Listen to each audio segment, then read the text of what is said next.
Halo bro, itu balik lagi bersama gue Al di channel Me Times. Dan ya, di depan gue atau di tangan gue ini udah ada produk smartwatch lagi yang diimport sama si Me Times. Itu mereknya si YD5. Dan sekilas kalau misalnya gue lihat nih dari packagingnya, ini tuh smartwatchnya hampir mirip-mirip kayak si jamnya Haufa ya. Kalau misalnya kalian tahu nih, jam-jam Haufa tuh kayak gini nih. Nah, dia itu banyak banget produksi jam-jam homemade yang bisa dibilang sih dia terkenal sama turbilonnya itu yang wah mekanisnya ribet banget lah itu. Pokoknya jam-jam otomatis tuh yang di dalamnya ada gear-gear kayak gitu. Buat di seri kali ini dia juga ada turbilonnya apa enggak? Cuma nanti aja kita lihat ya. Oke, tapi sebelum itu kita bumper dulu. Nah, smartwatch YD5 ini dia dibanderol dengan harga 599.000 atau 600.000. Yang bisa gue bilang sih kalau misalnya dari segi packaging terus dari tampilannya ini apa ya, nggak worth it lah karena ya ntar aja ya pakai gambar atas. Terus buat varian warnanya ini ada warna hitam dan juga yang warna merah. Usah lama-lama, langsung aja kita pindah ke kamera atas. Ya oke, kayak gini lah untuk tampak depannya ya. Kalian bisa lihat sendiri, ini yang warna hitam dan ini yang warna merah. Nah, kalau kalian bisa lihat nih, secara sekilas ini tuh emang buat renderannya kayak plek-ketiplek punyanya si Haufa ya. Dengan modelan tuh dia agak sedikit melengkung di bagian device-nya. Terus kalau misalnya kita lihat di bagian sisi-sisinya ini benar-benar polos, nggak ada apa-apa sama sekali. Dan buat di bagian belakangnya ini udah kayak gini nih, pure bahasa Cina. Dan isinya dia ada strap, terus juga ada charger kabel, manual produk, dan udah gitu aja. Oke, langsung aja kita unboxing. Gue juga penasaran ya, smartwatch dengan harga 600 ribuan yang packagingnya tuh nggak terlalu wah banget, apakah emang harganya tuh worth it itu gitu loh. Oke, gua mau buka dulu nih yang warna hitam. Nah, dia bukanya di slide seperti gini dan di sini ada tulisan Smartwatch Collection. Terus di bawahnya ada varian warnanya, cuman di sini nggak dicantumin. Bagian bawahnya sama kayak yang tadi di covernya dan langsung aja dibuka. Wah, seperti ini untuk isinya. Kebetulan juga gue belum pernah ya megang jam Haufa, jadi gue nggak bisa ngasih impresi kayak gimana sih sebenarnya jam yang aslinya tuh kayak gitu. Kita taruh dulu di sini. Nah, kita lihat buat isi packagingnya, dia isinya ada ya gitu doang sih isinya, ya nggak ada yang aneh-aneh. Cuman kabel charger sama manual book. Nah, ini manual booknya juga full bahasa Cina. Nggak ada bahasa Inggris ya. Dan di sini dia buat aplikasinya itu namanya Maswear. Kita cek juga buat aplikasinya apakah user interface-nya itu bagus atau enggak, enak buat di otak-atik atau enggak. Kita lihat aja ya ntar. Nah, selanjutnya buat yang warna merah. Oh, ternyata bukan warna merah ya. Kalau misalnya dilihat itu buat hasilnya sama renderannya tuh beda. Kalau di rendernya kan sedikit agak merah gitu ya. Tapi buat aslinya itu dia warnanya orange. Ya udah, langsung aja kita coba. Dia di sini kayak dibalut pakai plastik lagi. Yang plastiknya tuh kalau misalnya kalian tahu plastik yang buat makanan, ya pakai plastik-plastik kayak gitulah. Ya kalau misalnya dilihat sih ini buat bautnya bisa dibilang baut beneran karena buat bagian frame-nya itu dia terbuat dari transparan gitu ya, kayak kaca mika yang dibuat transparan, dan kelihatan di sini buat baut-bautnya tuh bisa dibilang nih baut beneran. Tapi buat bukanya entah lo nih pakai obeng apa nih buat buka baut bintang kayak gini. Nah, terus di sini juga buat crown-nya gak ada semacam gerigi-geriginya gitu, jadi kayak ngelos aja buat perputarannya. Dan buat di bagian belakangnya ini dia polos kayak gini nih. Cuman ada sensor heart rate dan juga 2 pin magnetic charging. Terus juga ini buat strapnya nggak bisa dicopot ya, soalnya dia nggak ada quick release-nya gitu. Dan kalau misalkan gue paksa nanti takutnya nih kayak di dalamnya sini dilem gitu loh. Jadi gue rasa sih buat strapnya dia juga ya udah strap kayak gini. Kalau misalkan kalian beli yang warna oranye, strapnya udah permanen nggak bisa diganti. Dan buat bahan strapnya sendiri ini tergolong yang cukup tebel kalau bisa lihat sini. Tapi buat kelenturannya oke sih kelenturannya. Nah, kalian bisa lihat nih, buat bagian bezel di layar tuh lumayan cukup tebal ya, bagian dagunya nih. Ntar bisa kita cek sendiri kalau misalkan jamnya udah nyala. Nah, sedangkan kalau misalkan buat yang warna hitam, ini plastiknya tuh. Nah, ini yang buat warna hitam ya. Kalian bisa lihat sendiri nih, buat bagian bezelnya di sini tuh tebal banget ya. Terus di bagian sisi kanan kirinya juga bisa dibilang tebal. Cuman kayak ketutup jamnya lagi mati aja gitu, jadi nggak terlalu kelihatan. Buat di bagian belakangnya sama seperti ini. Terus kok nggak ada lubang speakernya? Harusnya sih kalau misalkan ada lubang speakernya berarti kan dia bisa dipakai buat Bluetooth phone call gitu ya, bisa buat dengerin musik juga. Cuman ini nggak ada, jadi kita lihat aja di aplikasinya. Ya langsung aja kita booting. Nah, ya kok keren nggak mau nyala ya? Udah, kayaknya yang kemarin baterainya habis dah, jadinya buat pajangan. Kita taruh sini aja.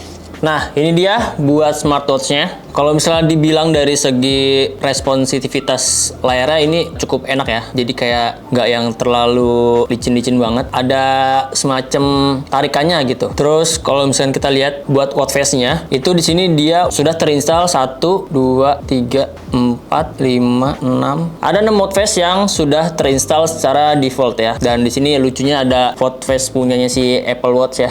Ya entahlah, nggak ngerti gue. Oke, kita balik lagi ke watch face utamanya aja. Dia kalau misalnya diputer-puter gini juga nggak bisa buat ganti watch face-nya ya. Jadi ini buat crown-nya tuh cuman bisa buat power doang. Dan kalau misalnya mau masuk menu gimana nih?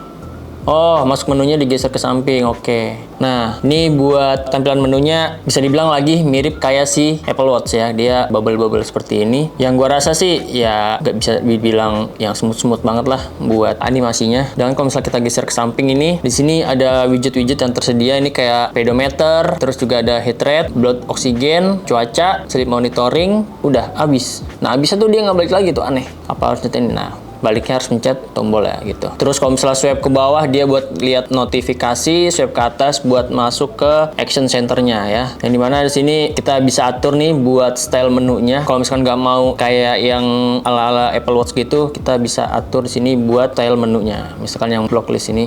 Nah, dia bakal seperti ini. Tapi sayang crown-nya juga nggak bisa buat nge-scroll menu-menu yang ada di fitur menunya. Dan kalau misalnya dilihat ini buat fitur-fitur menunya banyak banget ya. Pertama di sini ada buat notif, terus blok oksigen, terus juga ada menu style. Ini pasti sport mode. Yang dimana buat mode olahraganya itu ada 23 mode olahraga yang bisa kalian gunakan ya. Dan kalau misalnya terlihat, wow. Di sini buat fontnya itu bener-bener kayak jam-jam digital yang belum smartwatch banget ya. Kalau bisa lihat buat angka-angkanya pure bener-bener angka semua. Oke, kita back. Lalu di sini ada remote shutter buat kamera, buat device. Terus ini find device tab. Harusnya sih menu-menu kayak gini ya nggak harus ada di tampilan awal juga ya. Harusnya bisa ditaruh di settingan gitu. Jadi biar kelihatan rapi. Terus buat brightness-nya dia level kecerahannya itu defaultnya ada di 5 dan buat screen time out-nya itu dia maksimal ada di 1 menit ya atau 60 detik. Lalu di sini ada cuaca yang harus kita konekin, sleep monitoring. Nah, ini kalau misalkan kita mau connect ke aplikasinya ya udah langsung aja kita konekin ya. Nah, buat aplikasinya tuh namanya ini ya, Maswir. Tuh, kalian bisa lihat yang kayak gini, logonya warna biru. Lalu kita klik aja dan kita scan. QR code error.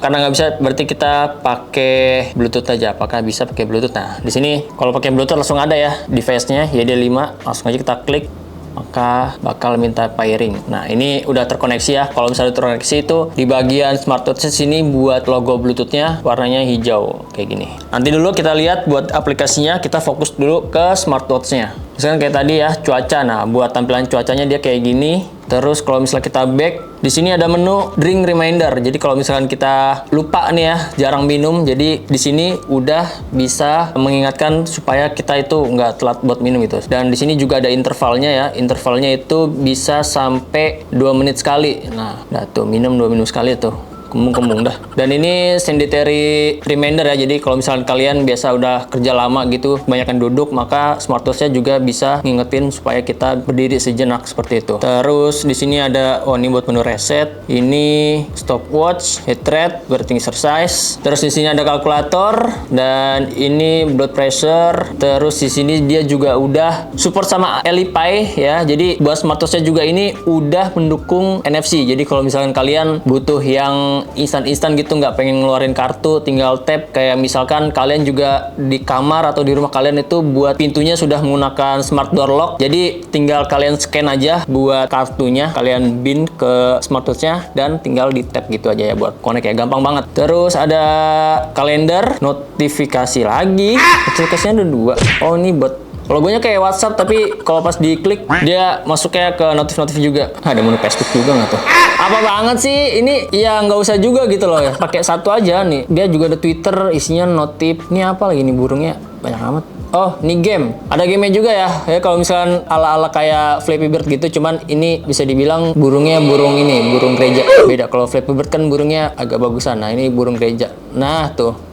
Meleot. Oke, harusnya gamenya sih ada 4 nih. Satu lagi nih. Ini kalau misalnya kalian pernah main game-game di HP jadul tuh, HP-HP Cina yang zaman-zaman Nexian kayak gitu ya, gamenya kayak gini nih, dia ngelewatin mobil-mobil, ngelewatin bis, dan kalau gini dar nabrak. Ada 5 games yang bisa kalian mainin kalau misalnya kalian gabut di kereta atau di tempat umum seperti itu ya. Langsung aja, gue mau lihat buat di aplikasinya si Masware ini nih. Nah, buat tampilan awalnya tuh dia seperti ini. Full banyak data yang menurut gua cukup kompleks ya. Nah, di sini buat widget-widgetnya menurut gua udah cukup rapi, warnanya enak dilihat, dan kalau misalkan kita masuk ke menu step, di sini buat data-datanya ada konsumsi kalori, terus juga ada jarak langkah. Nah, ini cukup nggak yang terlalu ribet-ribet banget ya buat dilihat, masih enak di mata. Nah, kita juga bisa share nih buat hasil datanya. Kalau misalkan kalian pengen share ke orang atau mau pamer gitu, mau flexing, gua tidurnya lama banget nih sampai 10 jam gitu. Misal atau langkah gua udah jauh banget nih kan sampai 300 kilo gitu. Nah, kalian bisa share buat datanya. Terus di bagian bawah sini ada mode sport. Kalau misalkan dilihat secara sekilas di bagian tabnya tuh ini ada 4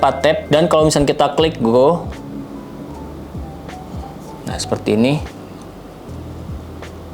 Simpel banget ya buat tampilannya, cuman dia nampilin kalori, durasi, langkah, sama jaraknya. Dan nggak ada pacenya nih di smartwatch ini nih. Cuman gitu aja tuh. Dan bisa dibilang sih ini buat smartwatchnya juga nggak ada fitur GPS-nya. Jadi kalau misalnya kalian pengen nge-tracking, mau nggak mau harus bawa si HP-nya gitu. Nah, kalau misalnya kita masuk ke menu dial, ini tuh menu dialnya bisa dibilang ya kayak marketnya buat menu-menu watchface ya, buat tampilan-tampilan watchface. Kita bisa lihat di sini.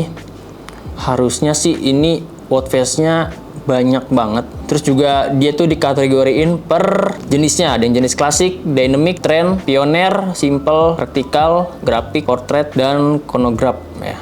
Ya, kalian bisa lihat aja nih buat tampilan watchface-nya itu. Asli ini banyak banget. Gue coba mau install satu ya, mungkin yang ini nih. Dan ngecek juga apakah installnya bisa dibilang cukup cepat atau yang tergolong lambat. Nah, kayak gini buat hasilnya setelah diinstal. Apakah dia akan menimpa yang lain atau tidak? Ya, belum ya, karena cuma satu yang diinstal. Jadi, coba kita install lagi. Kita coba pakai yang sedikit agak warnanya putih supaya bisa kelihatan buat bezelnya.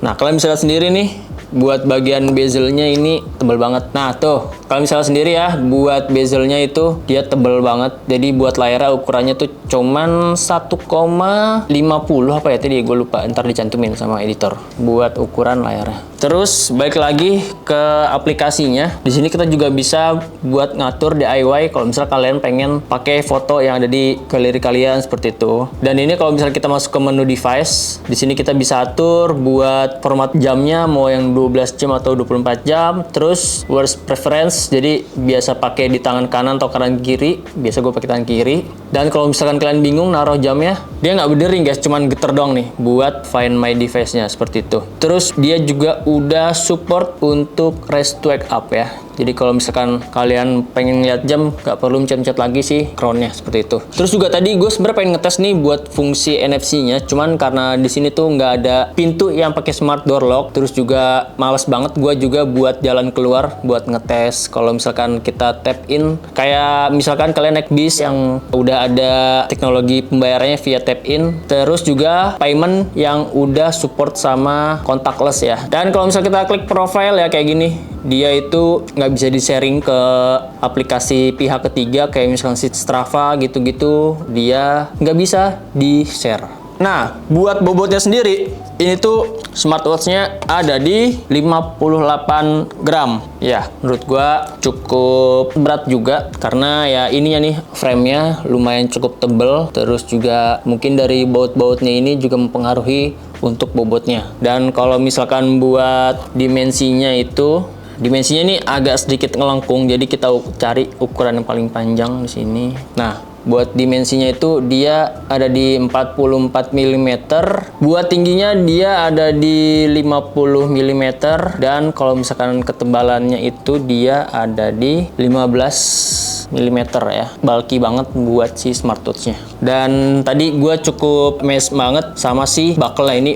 Buckle-nya bener-bener keras banget, jadi bukan buckle yang ecek-ecek tuh. Dia buckle-nya bisa dilihat sini pure dari logam seperti itu ya. Oke, udah gitu aja. Kita balik ke kamera depan. Ciu. Ya oke, itu dia review gua mengenai si YD5 ini. Dan apakah worth it di harga 599.000? Buat kalian sih yang suka jam-jam gacha, ya silahkan aja kalau misalnya mau dibeli. Terus kalau misalkan yang suka ala-ala stylish gitu, ini bisa jadi koleksi baru lah buat kalian yang misalkan bosan buat tampilan jamnya kayak gitu aja. Nah, si YD5 ini bisa jadi solusinya. Tapi kalau menurut gua sih 599.000 ya mending ambil yang jelas-jelas aja lah, yang garansinya itu jelas, terus juga yang brandnya itu ternama, walaupun fiturnya dibilang nggak terlalu menarik, tapi harusnya sih kayak si Xiaomi Watch 3 Active itu udah cukup banget lah. Walaupun dia nggak ada NFC-nya ya, tapi kalau ini kan ada. Gitu aja sih perbedaannya. Sama garansi, tadi gue bilang kalau Xiaomi kan ya garansinya jelas gitu. Kalau ini gue masih belum tahu garansinya, paling garansi toko doang 3 bulan. Dan buat kalian yang pengen beli smartwatch YD5 ini atau mau lihat-lihat, langsung aja klik link deskripsi yang udah gue cantumin di bawah. Mungkin gitu aja review gue.